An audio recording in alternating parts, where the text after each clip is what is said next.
Good afternoon, and thanks for joining me on TCM. I'm Alicia Malone, and get ready for some fireworks because up next we have a film starring two powerhouse actors, Elizabeth Taylor and Richard Burton.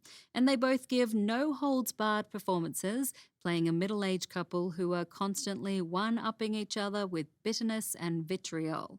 It's all the more interesting because the stars were married in real life and had an often turbulent relationship.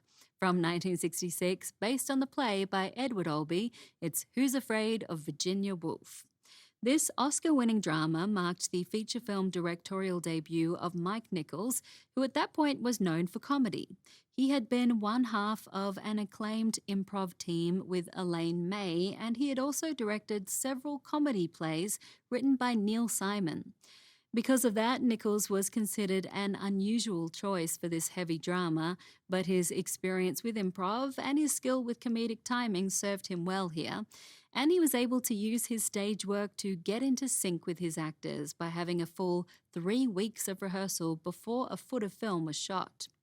Now, both the play and the film broke plenty of barriers when they premiered due to their broad use of profanity, consider yourself warned, and the psychological abuse the two characters inflict on one another.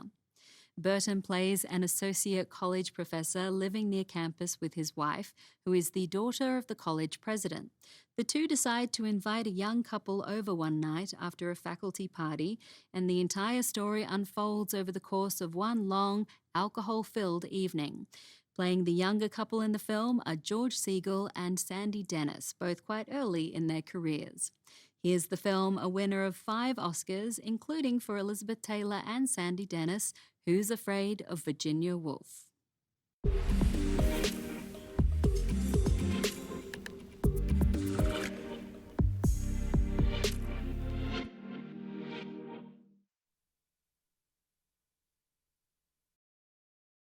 Elizabeth Taylor won an Academy Award for Best Actress for Who's Afraid of Virginia Woolf. It was her second Oscar, following her win for the 1960 drama Butterfield 8. For her role here, a salt and pepper wig, some extra weight, lots of padding, and plenty of makeup was used to make the 33-year-old Taylor appear much older. And those superficial things did indeed help her get into the part. She said as soon as she put on her Martha suit, she completely lost herself and became the character. The 4 performances were almost universally praised, but Taylor's was considered the real tour de force. The film reportedly cost $7.5 million to produce, and nearly a third of that was spent on Taylor and Richard Burton's salaries, as well as the rights to Edward Albee's play. I think it was money well spent. Up next, Louis Malle directs an interesting film centered on a conversation over dinner between two friends.